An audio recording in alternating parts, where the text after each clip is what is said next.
Welcome, time-weary traveler, to tonight's gentle voyage into history's forgotten corners. Whether you're winding down after an exhausting day or simply craving a moment of quiet reflection, your presence here is deeply cherished. Share with me where your journey finds you tonight and what hour graces your skies. Picture us as scattered points of light across our spinning world, bound together by curiosity and the hush of midnight. If these whispered tales from the past bring tranquility to your evening, consider joining our journey. Countless more historical narratives await. The North Sea devoured ships by the hundreds each year, its frigid waters and sudden squalls transforming routine fishing trips into desperate struggles for survival. Yet the sailors who braved these waters weren't merely fortunate. They were survival experts who developed an intimate, hard-earned understanding of their merciless environment. They interpreted the sky like sacred text, read seabirds' movements as divine messages, and cultivated an almost preternatural sense for danger hours before it struck. Imagine a typical fishing crew departing an English coastal village in winter's depths. Their vessel, perhaps 30 feet of oak planks held by iron nails and tar, would seem pitifully inadequate by modern standards. No radar, no radio, no weather reports, just hemp ropes, canvas sails, and generations of accumulated knowledge written in blood and brine. These men carried encyclopedic understanding of wind patterns, recognizing how subtle shifts in breeze direction whispered of approaching gales. They studied wave rhythms like poets, detecting distant storms or hidden obstacles through infinitesimal changes in the sea's pulse. Watercolor told its own stories, pale green revealing shallow death traps, deep blue promising safe passage, while warning of the open ocean's unforgiving nature. Navigation posed their greatest challenge. Without modern instruments, medieval sailors relied on celestial observations, dead reckoning, and encyclopedic knowledge of coastal landmarks. They memorized star patterns, seasonal winds, and distinctive headland silhouettes. Veteran captains could determine their approximate position by tasting seawater, detecting salinity and temperature variations between ocean regions. But weather prediction became their most vital art. These sailors developed near-mystical storm forecasting abilities, recognizing signs modern meteorology would later validate. Certain cloud formations signaled wind shifts within hours. Dolphin and whale behavior predicted tempests. Even the air's scent carried warnings. When storms hit, survival depended on techniques passed through generations, securing all loose items, rigging storm sails to keep the vessel angled against winds, and preparing for battles lasting days. They understood the delicate balance of maintaining just enough sail to keep control without being overwhelmed. The psychological demands rivaled the physical, weeks and cramped. Wet conditions with constant danger and monotonous food tested even the strongest minds. Successful crews developed morale-boosting rituals, work songs for coordination, and strict hierarchies preventing chaos during emergencies. Food preservation became another critical skill. Without refrigeration, they relied on salted meat, rock-hard biscuits, and ale, which kept better than water. They learned to catch and preserve fish during calm weather, supplementing supplies with vitamin-rich seaweed. The most resourceful knew how to collect rainwater efficiently or even extract drinking water from fish in dire circumstances. Ship maintenance required constant vigilance and ingenuity. Crews carried pitch, oakum, and spare canvas for emergency repairs. They mastered techniques for reinforcing weakened masts with rope, pumping out flooded hulls, and improvising steering systems when rudders failed. Every sailor doubled as carpenter, rope worker, and emergency engineer. Social structures aboard ship were carefully designed for survival. Captains held absolute authority during crises, but wise leaders consulted experienced crew members and maintained loyalty. They understood that a crew's willingness to follow orders without hesitation during emergencies often meant the difference between life and death. Most remarkably, these medieval mariners created sophisticated signaling systems using flags, sail configurations, and even smoke to share weather reports, navigation hazards, and safe harbor locations across vast distances. Their specialized equipment represented marvels of practical engineering. Anchors designed to grip different seafloor types, rope work elevated to an art form, and oiled-wool clothing providing warmth even when soaked. Even fire prevention aboard wooden ships showed remarkable innovation. They fought flames with sand, wet canvas, and seawater, organizing cooking areas with sand-lined metal enclosures. Some ships carried primitive fire syringes capable of spraying water with surprising force. Their navigation techniques blended mathematics with practical observation. Lead lines measured depth and seabed composition. Sun positioning helped determine latitude. Remarkably accurate speed and distance estimation methods were developed.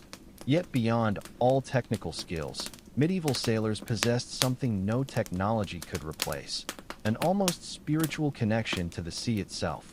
They understood survival meant working with the ocean's moods rather than against them, developing an intuitive sense for when to advance, when to shelter, when to risk, and when to retreat. The stories of their impossible survivals still inspire. Crews navigating starless through weeks of storms, repairing catastrophic damage with sheer ingenuity, sharing final water rations while clinging to hope. These weren't mere lucky escapes, but triumphs of human knowledge, courage, and cooperation against nature's ultimate tests. As we drift toward sleep tonight, let's remember these iron-willed souls who challenged medieval seas with wooden ships and unbreakable determination.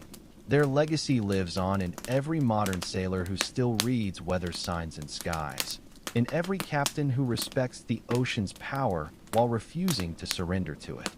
When storms unleashed their full fury upon these wooden vessels, medieval sailors deployed an arsenal of survival techniques that often meant the difference between life and death in the churning chaos of open waters. Picture yourself aboard a North Sea merchant ship as ominous black clouds gather on the horizon. The wind begins its eerie howl through the rigging, its voice carrying an otherworldly timbre, while monstrous waves rise like moving mountains of dark water.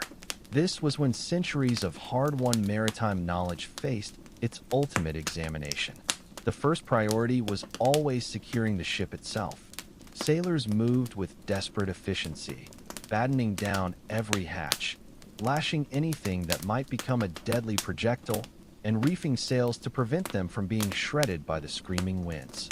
They understood with bone-deep certainty how a single loose barrel or carelessly stowed rope coil could transform into a bone-crushing weapon as the ship pitched violently in the storm's grip. But their most crucial survival technique was an art called heaving to. When conditions became too violent for forward progress, experienced sailors would configure sails and rudder in precise alignment, causing the ship to essentially pause in the water, riding out waves rather than fighting them.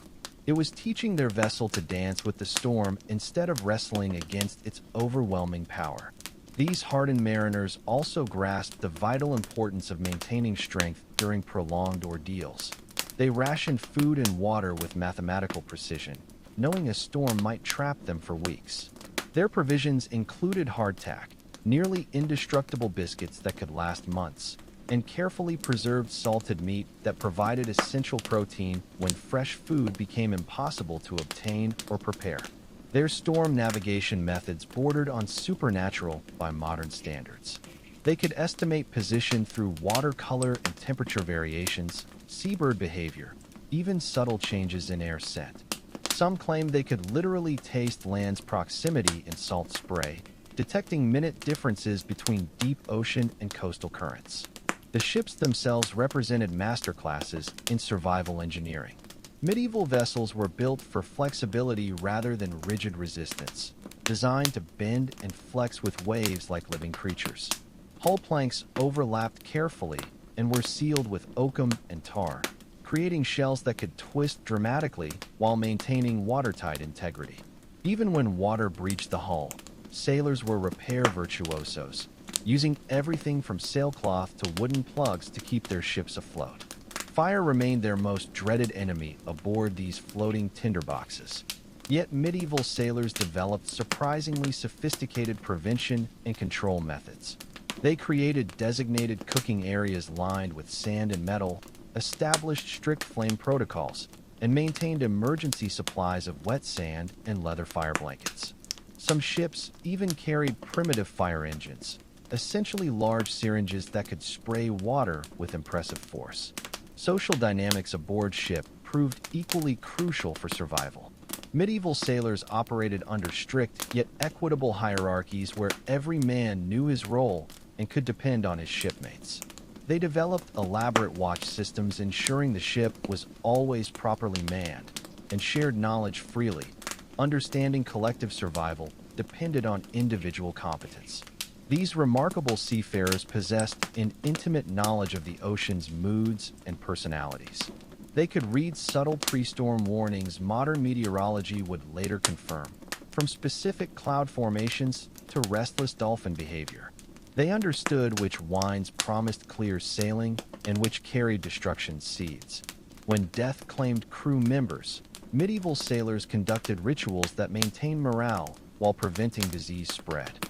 Bodies were quickly but respectfully committed to the sea, wrapped in sailcloth with weights ensuring rapid sinking. These ceremonies served both practical and spiritual purposes, honoring the dead while protecting the living. Perhaps most remarkably, these ancient mariners developed unshakable psychological resilience that let them face oceanic terrors repeatedly. They cultivated superstitions and traditions offering illusory control over the uncontrollable, lucky charms, protective prayers, elaborate rituals to appease the sea spirits they believed governed their fates. Their legacy extends far beyond specific techniques and technologies. Medieval sailors embodied a unique courage, the willingness to venture into the unknown armed only with accumulated wisdom, practical skills, and indomitable spirit. They remind us that human ingenuity and determination can triumph over even the most hostile environments, and that survival often depends not just on what we know, but how we apply that knowledge when all seems lost. As we've seen, these extraordinary individuals survived deadly seas through sophisticated knowledge systems, razor-honed practical skills, and mental fortitude to face nature's most extreme challenges. Medieval sailors confronted death at every turn on treacherous waters, yet somehow endured. The psychological warfare waged by endless months at sea created an enemy more insidious than any storm: the slow erosion of the human mind under unrelenting stress. While tempests and treacherous currents threatened their vessels, medieval sailors faced an even more dangerous foe lurking within their own skulls: the creeping madness born from isolation, monotony, and the constant specter of death. Imagine this: 3 months into what should have been a 6-week voyage, you're drinking water tastes of copper and algae. The last of the salt pork turned rancid weeks ago. Each dawn brings the same endless expanse of gray water stretching to every horizon. Each night falls to the same chorus of creaking timbers and the whispered mutterings of men who've started talking to themselves. The human mind was never meant to endure this prolonged sensory deprivation and stress.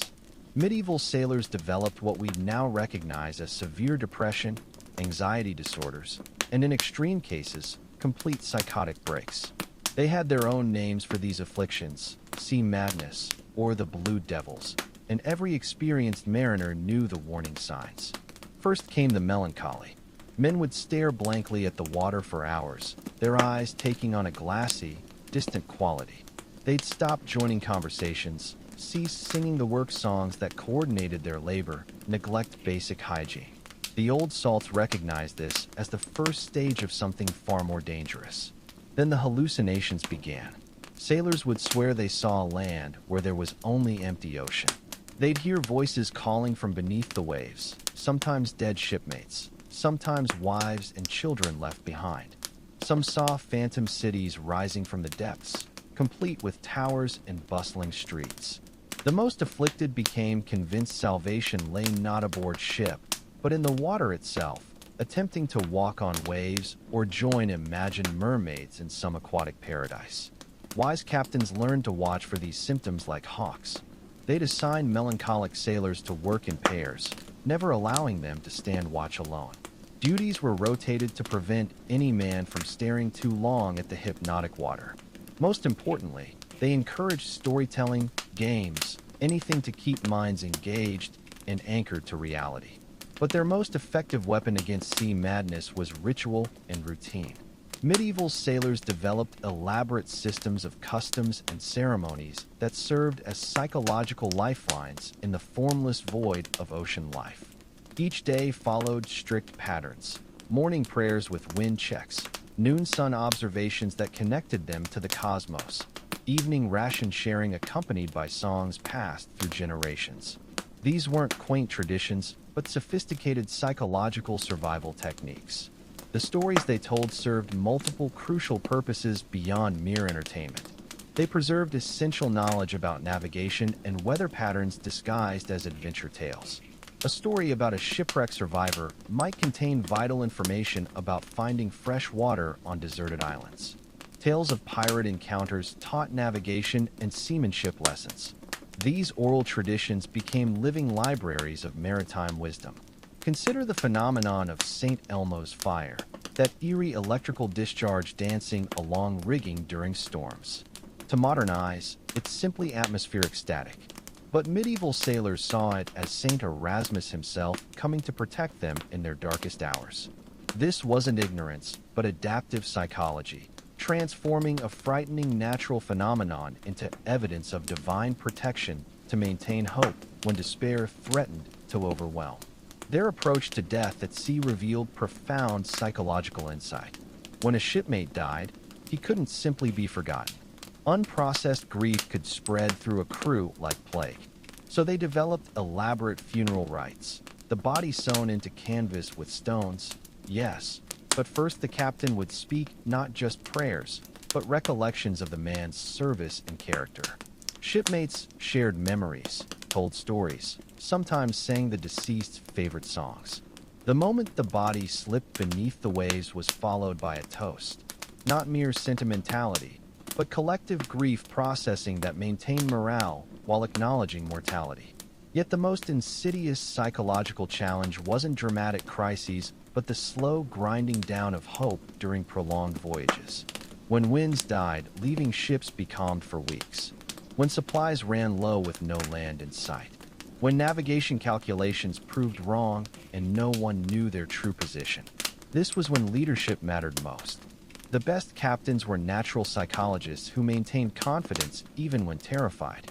They continued issuing orders with certainty, maintained discipline and routine, projected an image of unshakable competence. They controlled information flow, sharing good news immediately while carefully managing how and when they revealed setbacks. The captain-crew relationship required a delicate balance of authority and approachability. They had to be father, priest, and commander simultaneously, strong enough to make life or death decisions, yet human enough that men would trust them with their fears. The psychological toll extended beyond the voyage. Sailors returning after years at sea often found themselves profoundly changed. They developed different relationships with risk and uncertainty. The mundane concerns of land life seemed trivial compared to oceanic struggles. Many gathered in taverns to share stories, not just socializing, but informal therapy sessions where men processed trauma with others who truly understood. Families bore their own psychological burdens. Wives lived with constant uncertainty. Children grew up with absent fathers. Entire coastal communities developed a sort of collective stress disorder from their dependence on capricious seas. Yet somehow, medieval sailors not only survived, but thrived under these pressures. They discovered that meaning comes not from avoiding suffering, but finding purpose within it. That courage isn't absence of fear, but action despite fear. That the deepest human connections are forged not in comfort, but shared struggle. The sea became their spiritual teacher, stripping away illusions to reveal fundamental truths about existence. Those who learned these lessons well didn't just survive. They were transformed, emerging as men of uncommon depth and wisdom. Their psychological legacy, techniques for maintaining sanity under extreme stress, building team cohesion in crisis, leading under pressure, remains relevant far beyond maritime history. They proved the human spirit, properly nurtured, can endure almost anything. The medieval mariner's ability to navigate vast, trackless oceans without modern instruments stands as one of humanity's greatest feats of empirical knowledge and intuition. In an era before GPS or even reliable compasses, these sailors developed navigation techniques that verged on the miraculous, reading the sea itself like a living manuscript written in waves, winds, and celestial patterns. Dead reckoning became second nature to experienced crews. They could estimate their position by meticulously tracking speed, direction, and time elapsed from known points. Using primitive log lines, ropes with evenly spaced knots, they measured velocity by counting how many knots slipped through their fingers in a sand-timed interval. This practice gave birth to the nautical term knots we still use today. But their skills extended far beyond this basic calculation. Master navigators perceived the ocean as a textured tapestry of clues. Different waters possessed distinct personalities. Deep ocean currents painted dark blue or black, while coastal shallows shimmered in lighter hues. Discolored water often signaled river mouths or hidden sandbars ahead.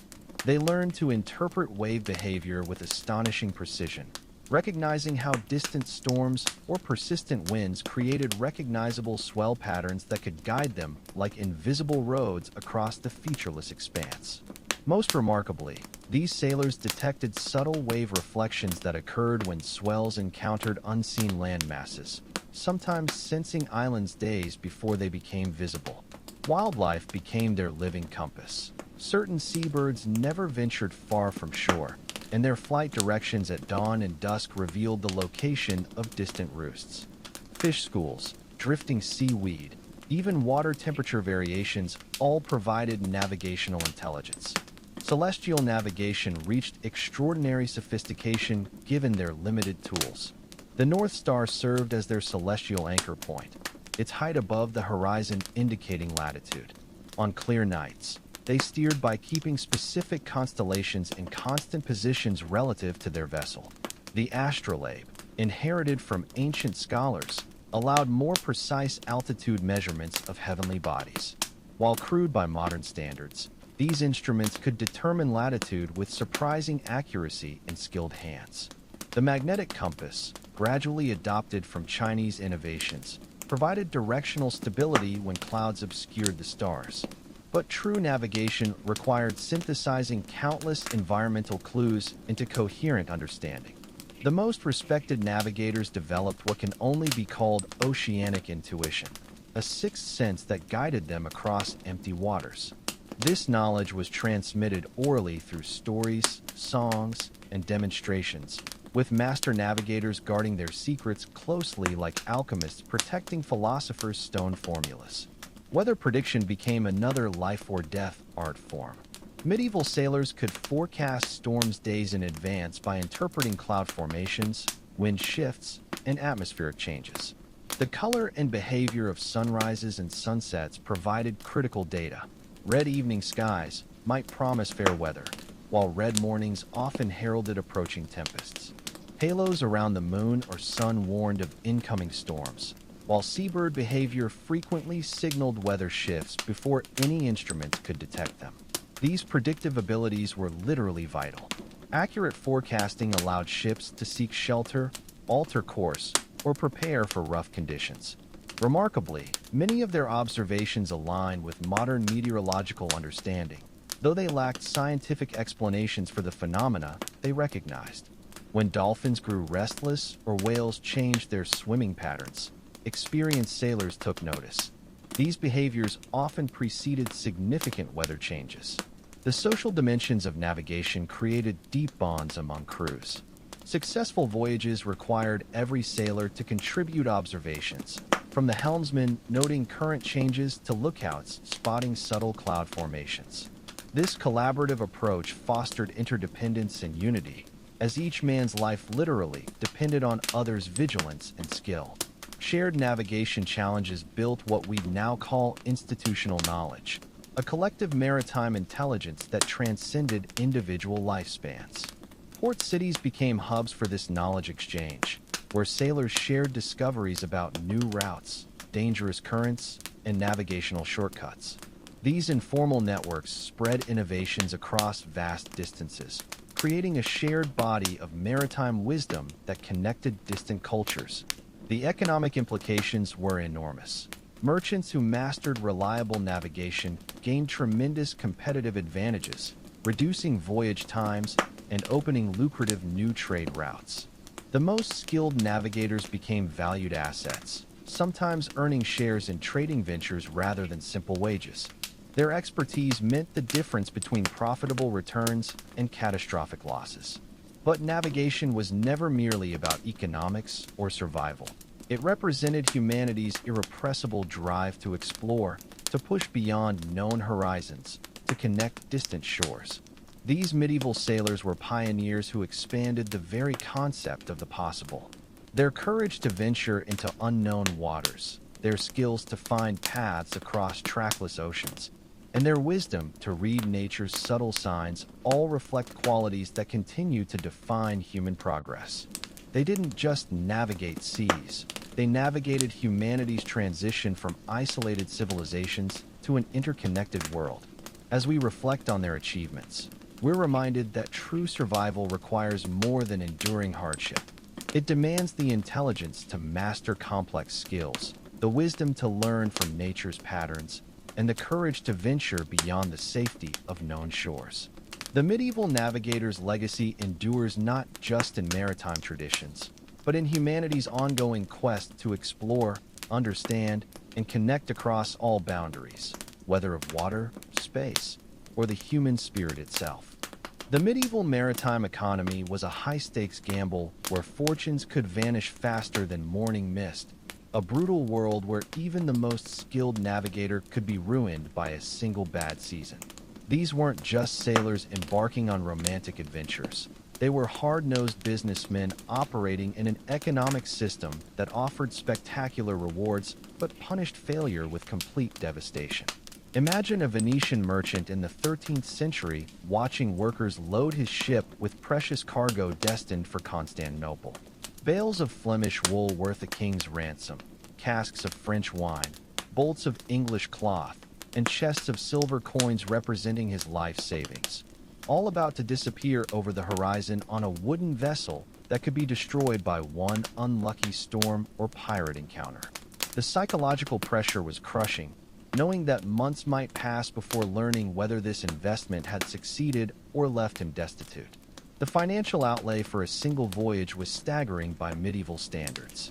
Just outfitting a ship required fortunes. Skilled shipwrights demanded premium wages. Quality timber was scarce, and iron fittings cost more than most peasants earned in years.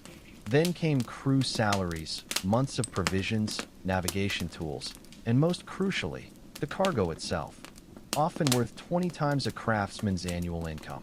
Many merchants borrowed heavily, pledging homes, businesses, even their personal freedom as collateral.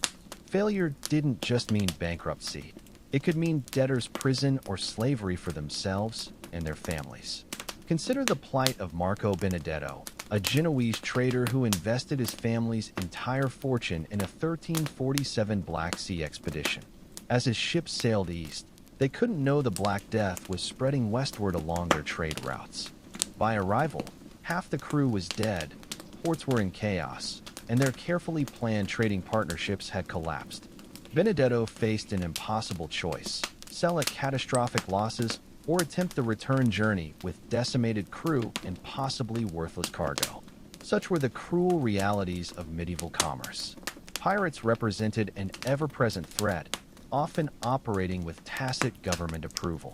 Venetian merchants sailing through Genoese waters might find their ships seized under pretext of some obscure trade dispute. There was no international law, no insurance, no Coast Guard. The most successful merchants developed elaborate risk mitigation strategies, splitting cargo among multiple ships, traveling in convoys, even employing decoy vessels loaded with worthless goods to distract pirates.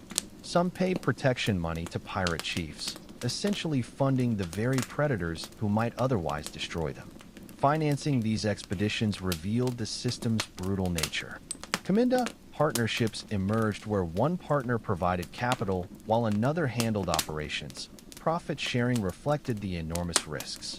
A successful voyage might yield 300 to 400% returns, but complete loss chances were always substantial. Wealthy investors, including monasteries, spread risk across multiple ventures, creating primitive investment portfolios. Yet, even this couldn't protect against systemic disasters like plagues or wars.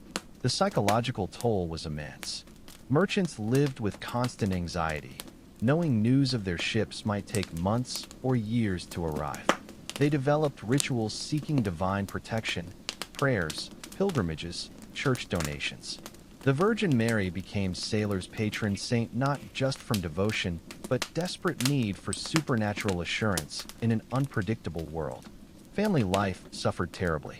Merchants might be absent for years, leaving wives to manage businesses while facing possible widowhood. Children grew up barely knowing fathers. Yet they persevered because maritime trade offered the only path to wealth in a society where land ownership was restricted to nobility. The potential rewards justified almost any risk. A single successful voyage could transform modest merchants into city elites. The most successful merchants combined business acumen with deep nautical knowledge. They weren't just financiers, but practical seamen who understood ship construction, navigation, and crew management. They operated in a world requiring skills most never encountered, instantly assessing a ship's seaworthiness, judging cargo quality at glance, evaluating foreign traders' trustworthiness, while mentally calculating complex risk-reward scenarios. Their true genius lay in network building. Successful merchants cultivated contacts in every major port, maintained correspondence across continents, and built reputations that opened doors globally. Yet even the wealthiest never forgot their precarious position. They'd all seen colleagues ruined by one bad decision. Their culture blended conservatism with boldness, caution with vision.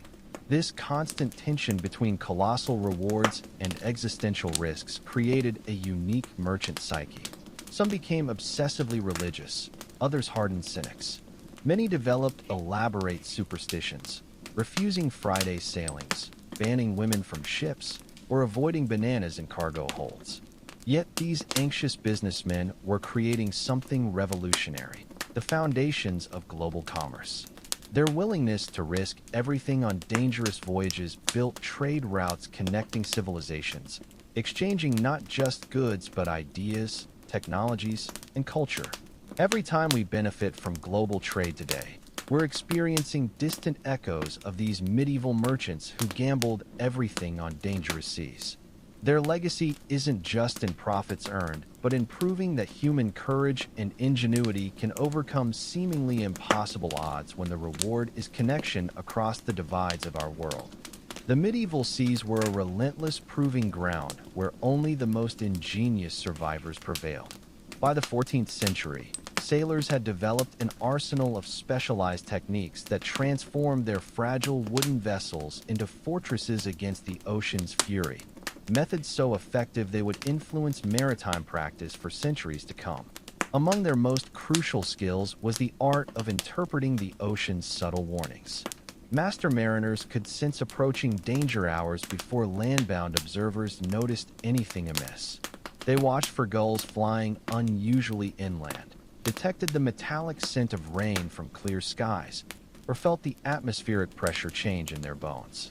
When the air grew thick with an almost electric tension, these seasoned sailors knew death was riding the horizon and immediately began storm preparations. Their emergency repair techniques bordered on miraculous. When storms shattered masts hundreds of miles from shore, they developed intricate rope splicing methods that could hold under tremendous stress, skills requiring years to master. Torn sails were patched with hemp threads soaked in tar and beeswax, creating nearly waterproof seams. Most remarkably, they engineered makeshift steering systems from spare oars and rigging when rudders were damaged, maintaining control in conditions that would doom modern sailors. The psychological warfare against despair became their most innovative survival strategy. Medieval sailors understood that fear could kill faster than any storm. They instituted rotating storytelling duties among crews, ensuring that even during 3-day gales, someone was always spinning tales of home, past voyages, or promised rewards. Their work songs served dual purposes, coordinating labor while lifting spirits, creating unity that could overcome nearly any hardship. Food and water preservation reached near scientific precision. They knew exactly how to ration supplies to prevent madness from thirst while stretching meager provisions. Rainwater collection systems could sustain crews for weeks, supplemented by seaweed harvests and fish caught with improvised lines. Some learned to extract drinking water from fish in dire circumstances, while others could identify which distant islands might have fresh water by observing cloud formations and bird flight patterns from miles away. Their ship designs incorporated survival principles modern naval architecture would later validate. Multiple watertight compartments could be sealed during breaches, a concept not widely adopted until the 19th century. Hulls were constructed with overlapping planks that flexed with waves rather than resisting them, allowing ships to survive storms that would destroy more rigid vessels. Even cargo placement was carefully calculated to optimize stability while keeping essentials accessible in rough seas. Communication between ships evolved into an intricate language of flags, sail configurations, and lantern signals that could convey complex messages across vast distances. At night, carefully controlled fire signals created a maritime telegraph system allowing fleets to coordinate movements and share critical warnings, a medieval version of modern distress signaling. Their celestial navigation methods achieved remarkable accuracy without instruments. They memorized hundreds of star positions, tracking seasonal variations and latitude changes. Watercolor, seaweed types, and fish species all became navigational clues. Some could determine their approximate location simply by tasting seawater and detecting subtle salinity and temperature variations between ocean regions. Medical knowledge born of desperate necessity proved surprisingly advanced. They learned to set fractures using barrel staves, treated scurvy with preserved fruits, and performed basic surgery with tools sterilized in boiling seawater.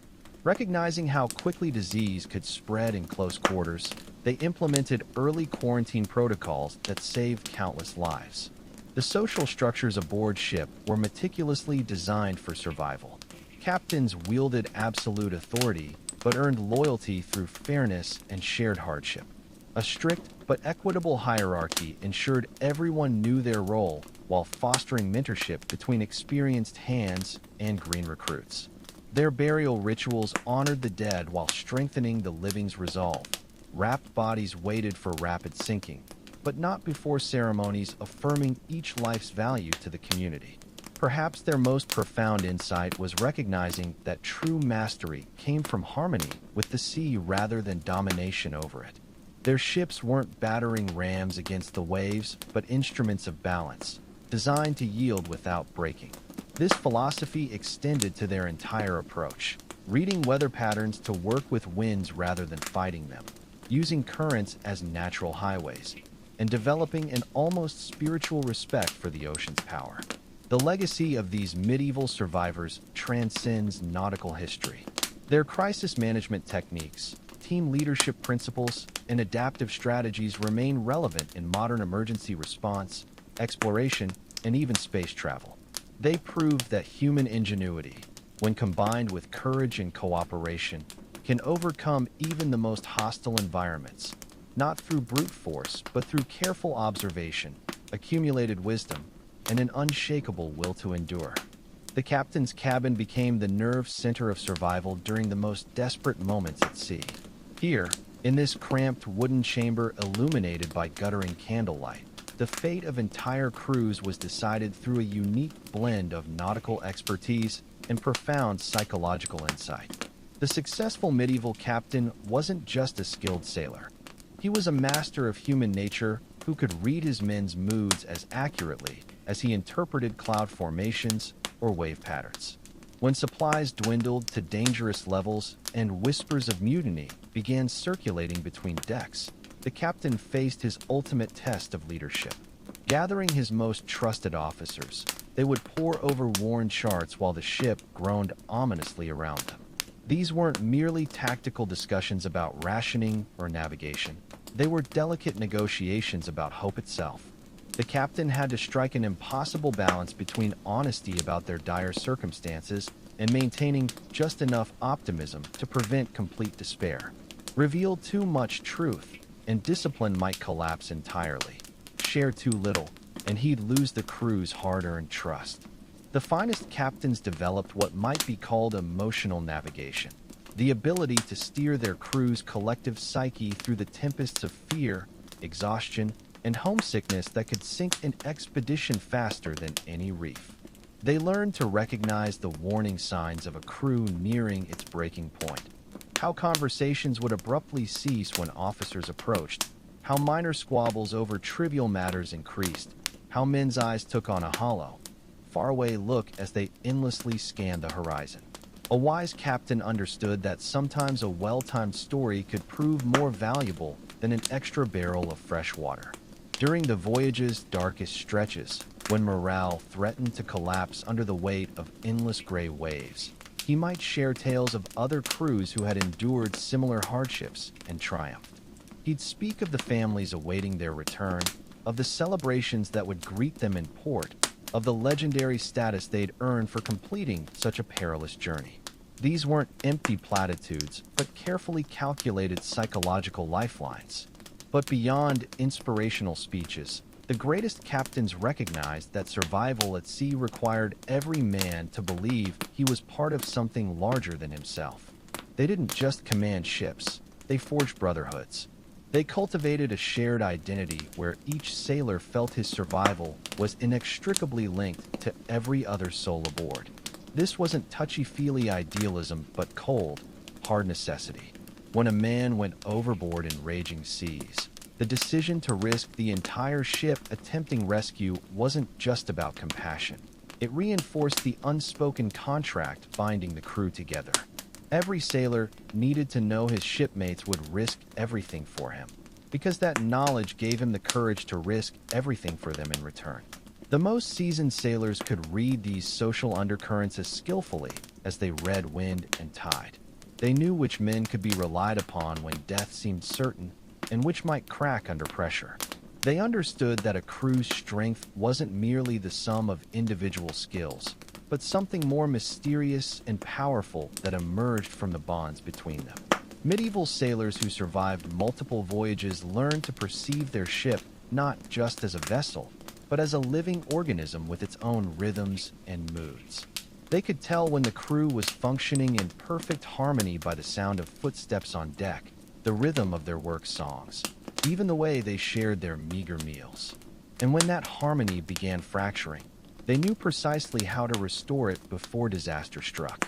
This profound understanding of human psychology under extreme duress was perhaps their most vital survival skill of all.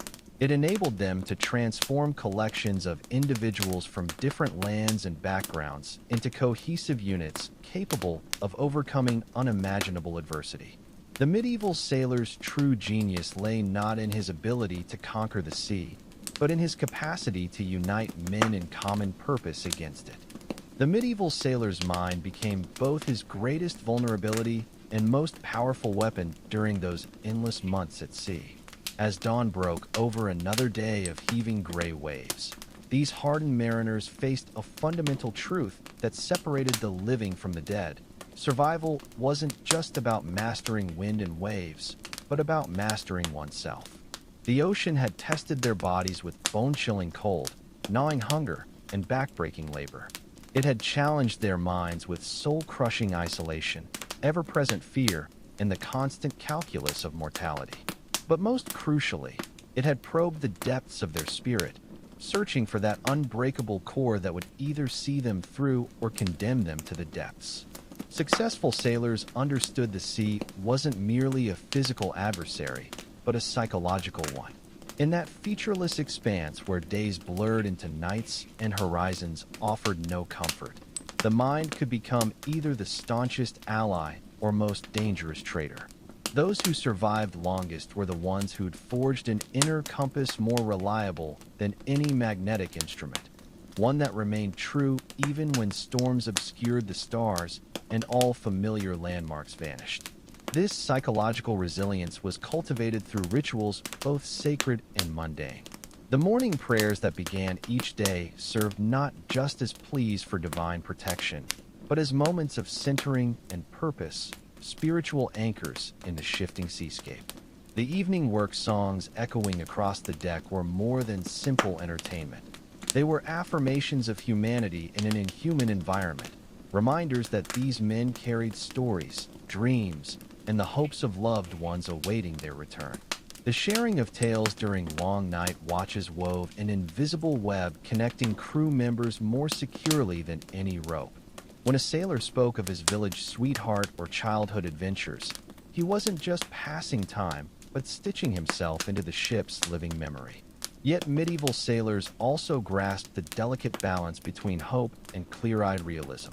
The ocean demanded respect for its power, and those who underestimated its fury rarely lived to regret their arrogance. The wisest mariners cultivated a sort of practical pessimism, always preparing for the worst while working toward the best. They checked their gear twice, secured supplies thrice, and never trusted a calm sea to last longer than it took to prepare for the next storm. This mindset permeated their approach to leadership and shipboard life. The successful medieval sailor knew survival was rarely a solitary achievement. The captain who listened to his crew's concerns, the navigator who shared his knowledge, the cook who rationed provisions fairly, the deckhand who did his duty without complaint, all were essential threads in the fabric of collective survival. When one thread frayed, the entire tapestry risked unraveling. Their concept of honor transcended mere reputation. It was about the visceral understanding that trust often meant the difference between life and death.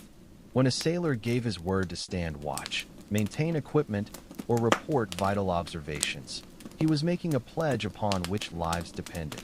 This code of mutual reliance created bonds stronger than blood, forged in the crucible of shared danger and purpose. Medieval sailors also developed an extraordinary capacity for adaptation.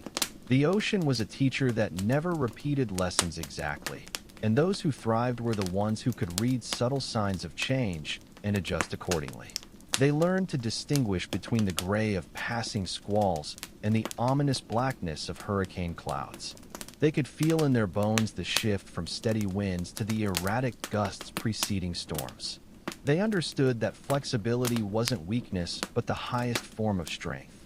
This adaptability extended to their spiritual lives. While deeply religious, the medieval sailor often developed a pragmatic theology that could weather storms of doubt when prayers seemed unanswered and comrades were lost to the deep.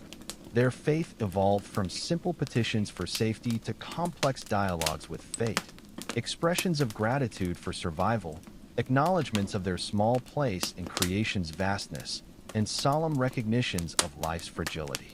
Perhaps most remarkably, these sailors learned to find sustenance not just in hardtack and salted beef, but in moments of unexpected beauty.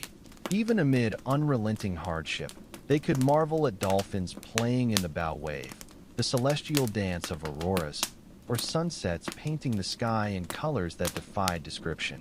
These became treasures stored against the darkness, living proof that the world held more than suffering. As years passed and the sailor accumulated scars, storms, and stories, he often became a walking repository of wisdom that extended far beyond practical seamanship. He was a keeper of lore, an interpreter of signs, a counselor to frightened greenhorns, and a living bridge between the land world and the sea's realm. His mere presence aboard ship served as a talisman of hope, tangible evidence that the ocean could be survived, that men could return from the edge of the world with their humanity intact. The legacy of these medieval sailors transcends their historical moment. Their holistic understanding of survival, requiring not just physical endurance, but mental fortitude, spiritual resilience, and social cohesion, offers timeless lessons. They demonstrated that humans can thrive in hostile environments not through conquest, but adaptation. not by domination, but through respect, not via individual heroism, but collective wisdom. Ultimately, their greatest achievement wasn't mastering the sea, but preserving hope when all seemed hopeless, proving that with sufficient courage, wisdom, and mutual support, people can journey to the world's very edges and return with tales inspiring future generations to push boundaries further still. The medieval sailor's relationship with death was as intimate as his bond with the sea itself, a constant companionship that shaped every aspect of maritime life. These hardened mariners didn't merely face mortality, they developed an intricate dance with it, creating rituals and coping mechanisms that allowed them to stare into the abyss daily without losing their sanity or humanity. When a crew member succumbed to the sea's relentless demands, the surviving sailors couldn't afford the luxury of prolonged grief. Yet they understood that unprocessed loss could fester like an untreated wound, poisoning the entire crew's morale. Their solution was a funeral rite of striking beauty and efficiency, the body carefully sewn into sailcloth with stones or iron weights, but not before the captain would speak words over the departed that blended practical remembrance with spiritual solace. John Fletcher, a captain might say, his voice carrying over the creaking ship, stood his watch without complaint through the worst gales.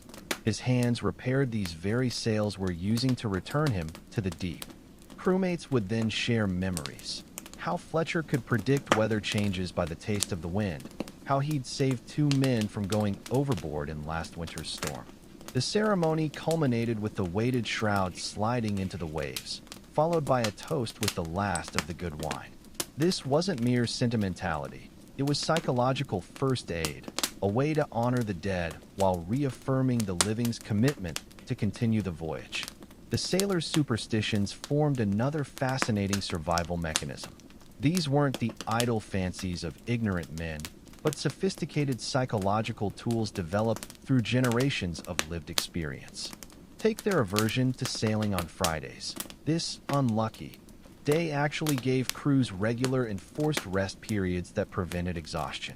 Their belief that women aboard brought bad luck may have stemmed from observing how sexual tensions disrupted shipboard harmony. Even their famous fear of bananas had practical roots. The fruit spoiled quickly in wooden casks, creating methane pockets that could explode in confined spaces. Sleep deprivation posed one of their most insidious challenges. The constant need for night watches and storm preparations meant medieval sailors existed in a perpetual state of fatigue that would cripple modern workers. They developed an extraordinary ability to function on ship's sleep, catnapping in short bursts whenever opportunity allowed. Veteran captains could fall asleep standing up by bracing themselves against masts, waking instantly at any change in the ship's motion. Their approach to pain management was equally remarkable. Without modern anesthetics, sailors endured horrific injuries, broken limbs, deep lacerations, burns from cooking fires, with only alcohol and sheer willpower as painkillers. They learned to distinguish between working pain that could be ignored and danger pain, requiring immediate attention. Some even developed a perverse pride in their scars, wearing them as badges of honor that proved their toughness to new crew members. The psychological impact of prolonged isolation created its own peculiar effects. Sailors on year-long voyages often developed sea eyes, a 1,000-yard stare that persisted even after returning to land. Their sense of time became distorted, with many losing track of dates entirely and measuring duration only by significant events. 3 storms since we rounded the Cape. Some reported feeling phantom ship movements for months after disembarking, their bodies still compensating for waves that weren't there. Perhaps most surprisingly, medieval sailors pioneered what we now recognize as primitive forms of group therapy. During the endless night watches, men would share not just stories but their deepest fears and regrets in a practice called telling to the waves. There was an unspoken understanding that these midnight confessions remained sacrosanct. What was said to the waves stayed with the waves. This tradition provided crucial emotional release in an era when men weren't supposed to show vulnerability. Their coping strategies for homesickness were particularly poignant. Sailors carried memory boxes containing small tokens from home: a child's milk tooth, a lock of sweetheart's hair, a fragment of hometown cobblestone. During particularly rough nights, the crew might hold a showing where each man would present his memento and tell its story. These simple objects became psychological lifelines, tangible connections to the world beyond the featureless horizon. The sea also changed how these men processed information. Land dwellers could afford to be distracted, but sailors developed hyper-awareness to minute details: the exact pitch of rigging ropes, subtle changes in wave patterns, variations in seabird cries. This constant state of alertness created a peculiar form of maritime mindfulness that helped them spot dangers before they became threats. As voyages stretched into years, crews often developed what modern psychologists would call shared delusions, collective beliefs that helped them endure the unbearable. One common example was the phantom port phenomenon, where entire crews would become convinced they could see their destination just over the horizon, pushing through another day of grueling labor toward this mirage of hope. Rather than dismissing these as mere hallucinations, wise captains often leveraged them as motivational tools. The medieval sailor's legacy to psychology may be his most enduring gift. In our modern world of comfort and safety, we've largely forgotten how to endure real hardship. These men mastered techniques for maintaining sanity in conditions that would break most contemporary humans. Through ritual, camaraderie, controlled superstition, and an almost mystical connection to their environment. They didn't just survive the sea. They negotiated an uneasy truce with it, learning how to find meaning and even joy in circumstances designed to crush the human spirit. The medieval sailor's final legacy wasn't written in logbooks or carved into ship timbers, but etched into the very fabric of human exploration, a testament to what ordinary people can achieve when pushed beyond all reasonable limits. For generations, these iron-willed mariners had weathered every torment the ocean could unleash, passing down knowledge like sacred inheritance from father to son, master to apprentice. They hadn't just learned to survive the deadly seas. They transformed themselves in the process, becoming something more than mere mortals tossed about by wind and wave. Through countless sleepless nights when death seemed certain, when mountainous waves crashed over their fragile decks, and the ship's groaning timbers sounded like dying beasts, these men had discovered profound truths about human resilience. They learned that survival wasn't about having the strongest ship or sharpest sword, but about understanding the delicate equilibrium between courage and wisdom, between individual skill and collective purpose. Every technique they mastered, every innovation they embraced, every ritual they performed stemmed from this fundamental realization that the sea demanded not just respect, but complete transformation of the human spirit. The medieval sailor who could read cloud language, feel approaching storms in his bones, or navigate by stars invisible to land dwellers was no ordinary man. He'd become something closer to the elements themselves, attuned to rhythms and patterns that shorebound folk could never comprehend. When he studied seabird flight or tested wind direction with a wetted finger, he wasn't just gathering data. He was communing with forces far greater than himself. This wasn't primitive superstition, but sophisticated environmental awareness that modern ecology is only beginning to appreciate. Consider the psychological metamorphosis required to face the open ocean day after day, knowing each voyage might be your last. These sailors developed an almost mystical relationship with uncertainty, learning to find comfort in the very unpredictability that would drive others mad. They created meaning around chance and fate through stories and songs that helped them process constant proximity to death. Their sea shanties weren't mere entertainment, but psychological armor, rhythmic incantations binding crews together in shared purpose, allowing individuals to transcend fear through collective voice. The brotherhood forged in these conditions defied all land-based social norms. When men have faced the abyss together, pulled each other back from oblivion repeatedly, shared their last morsel of food and final sip of fresh water, they become extensions of one another. This unspoken connection enabled small crews to operate complex vessels in conditions that would challenge modern technology, anticipating needs and actions with near telepathic precision. But their greatest insight was something our modern world has largely forgotten. True mastery comes not from dominating nature, but from learning its intricate steps. They didn't view the ocean as an enemy to conquer, but as a dance partner in an eternal waltz, sometimes gentle, often violent, always demanding absolute attention and respect.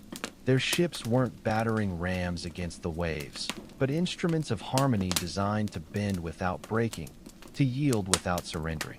Their navigation methods were artistry as much as science. When a master mariner could determine position by watercolor, wind scent, fish behavior, and wave patterns, he demonstrated sensory integration bordering on supernatural.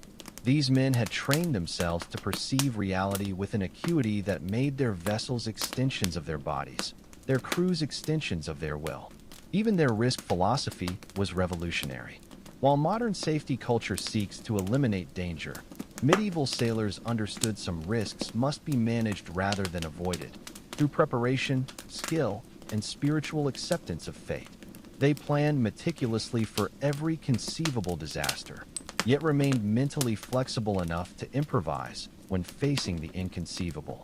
This combination of rigorous preparation and adaptive thinking allowed them to survive situations that would destroy more rigid approaches. The legacy of these remarkable individuals transcends maritime history. Their crisis management principles, team leadership models, and environmental adaptation strategies remain relevant for astronauts, emergency responders, and wilderness explorers today. They proved the human spirit, properly nurtured, can endure nearly anything. They showed meaning and purpose can be forged in the cruelest circumstances. Most importantly, they demonstrated that bonds formed in shared adversity can transcend all normal divisions of class, nationality, and background. In our modern world obsessed with safety and comfort, we've largely abandoned these hard-won lessons. We've traded our ancestors' harsh wisdom for the soft illusions of security. But the sea remembers. The spirits of those medieval sailors who faced its challenges with such courage and ingenuity continue to inspire all who dare venture beyond life's safe harbors into the vast unknown where real growth awaits. The mind, it turns out, was both the sailors' greatest vulnerability and ultimate survival tool. But perhaps their most extraordinary lesson was this: survival isn't merely about staying alive. It's about remaining human in conditions designed to strip away all dignity and compassion. The medieval sailors who survived the deadly seas did so by holding fast to their humanity, even as they transformed into something the land could never understand.